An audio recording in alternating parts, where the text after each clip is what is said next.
이 봄철 대형 산불이 이게 뭐 특정 연도에 국한되는 게 아니라 이게 상시화되지 않을까라고 하는 우려가 비단 뭐 우리나라뿐만 아니라 기후 변화에 따른 현상으로 볼 때 전 세계적으로도 상당히 관심이 높아지고 있는 현실이라고 생각을 하는데요. 저는 그 대응 체계 전반에 대해서 한번 좀 지금 이 후속 조치를 여러 가지로 여러 단위에서 검토를 하면서 이런 얘기들이 많이 나오고 있지 않습니까? 산불 대응이 과연 우리 산림청의 역량 가지고 가능한가? 지금 지휘 체제가 이원화되어 있는 문제, 산림청장님하고 지자체하고의 관계도 그렇고, 또 소방청하고의 관계도 그렇고, 또 산림청 내부에서도 지방 환경청하고의 문제와 또 이 헬기를 운영하는 이 단위하고도 지금 구분돼 가지고 운영하는 여러 가지의 그 체계적인 지휘 체계적인 뭔가 재정립이 필요하다 이런 얘기들을 많이 하고 있거든요. 그 중에서 청장님이 저는 산림청이 보다 전문적으로 산불에 대응을 해야 된다라고 하는 기본 입장을 갖고 있어요. 그런데 많은 분들이 소방하고 소방한테 이 산불 진압에 대해서는 소방의 기능 이관을 해야 되는 거 아니냐 이런 얘기들을 지속적으로 하고 있거든요. 이 부분에 대해서 좀 입장을 분명히 좀 말씀해 주시기 바랍니다. 그 소방에서 이제 일반적으로 불을 소방위에서 이제 끄시기 때문에 그런 얘기들을 많이 하시는데요. 산불의 특성하고 일반 도시 지역이나 건물에서 나는 불의 특성하고는 완전히 다릅니다. 다 아시다시피 뭐 최근에 미국이나 일본 사례도 보셨다시피 이게 한 개 기관이 판단하거나 담당해가지고 처리할 수 있는 그런 그 기능 그 재난 종류가 아니고요. 제가 이제 정확하게 말씀드릴 수 있는 거는 산불에 대한 이해나 그 산에 대한 기능이나 또 그 조성부터 관리까지 이게 체계적으로 특성을 잘 이해하고 있는 그 기관에서 산불을 담당을 해야 합니다. 그냥 단순히 도시 지역에서 발생되는 산불하고 산림 광역적으로 하는 산불하고는 틀리기 때문에 예를 들어서 다른 외국들도 짧게 말씀 주시겠어요? 다른 네. 외국들도 대부분 산림 분야에서 산불을 담당하고 있고 소방 분야에서는 인가 피해라든지 시설물 피해 이렇게 역할을 나눠서 하고 있습니다. 예, 산불과 관련돼서 예방, 진화, 복구. 예방이나 복구도 전부 다 산불하고도 다 관련성을 검토해가지고 해야 되는 부분이 있잖아요, 그죠? 예, 맞습니다. 그래서 그런 부분들에 대해서 분명한 그런 어떤 나름대로의 뭐 외국 사례를 포함해서 그런 전문성을 갖추셔야 되겠고, 예. 그리고 그런 부분들에 대해서 좀 부족한 부분들 예. 이런 부분들에 대한 대책도 좀 더 세세하게 마련되어야 되겠다 하는 말씀을 먼저 드릴게요.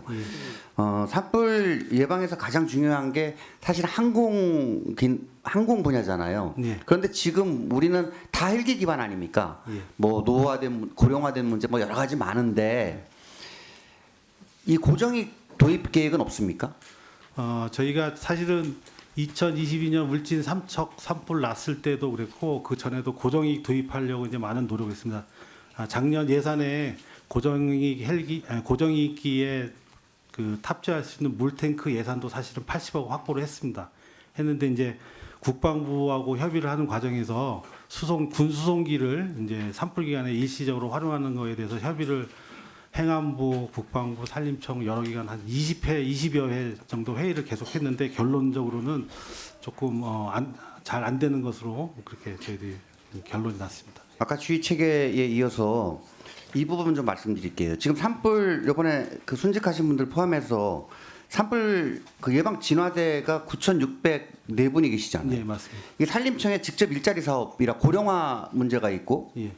또 산불 진화대 같은 경우에도 지방 산림청장 소속으로 이렇게 몇십 명씩 나눠져 있잖아요. 예. 근데 지방 산림청장님은 사실 산불의 지휘권이 없잖아요. 예. 그러니까 이것도 분산 이렇게 배치되어 있고 막상 지휘권은 또 안 갖고 계시고 그리고 직접 일자리 사업으로 가다 보니까 이분들에 대한 전문성 예. 또 교육 훈련 체계 뭐 여러 가지 그 근무 여건 보수를 포함해서 예. 이런 부분들이 무척 아주 열악하고 부족하다. 예. 특히 산불 예방 진화대 같은 경우에는 아시다시피 이분들이 앞으로 산사태하고 또 병충해까지도 담당을 내년 2월부터는 예. 해야 되잖아요. 예, 예. 그렇게 되면 이분들은 어떻게 지금 산림청 역량 가지고 아무리 지자체하고 이걸 협조를 체계를 갖춘다고 하더라도 이분들에 대해서는 뭔가 금년 내에 빠른 대책이 요구되는데 어떤 대책을 갖고 계시고 금년에 예를 들어 예산이라든지 필요하다면 추경에라도 이런 부분들을 어떻게 그 기능 강화를 위해서 대책을 갖고 계시죠? 예. 진화 전문 예방 진화대는 이제 구천분 연세 일자리 사업의 일환으로서 이제 지자체에서 많이 고용을 하고 있고요.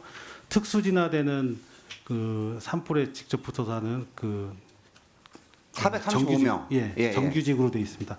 그 정규직은 좋은 인력들이 젊은 인력들이 와가지고 담당하는 거하고 예방 진화대에서는 그렇게 하지 못한 거는 처우와 관련된 굉장히 처우와 많이 관련이 되어 있습니다. 급여라든지 또 그게 잠시만요. 잠깐만 한 가지만 더 제안드리면 네. 이분들 교육훈련 기관도 없잖아요. 전문 교육훈련 기관도 없지 않습니까? 예, 예. 지금 만들려고 계속 몇 년째 하고 있고요.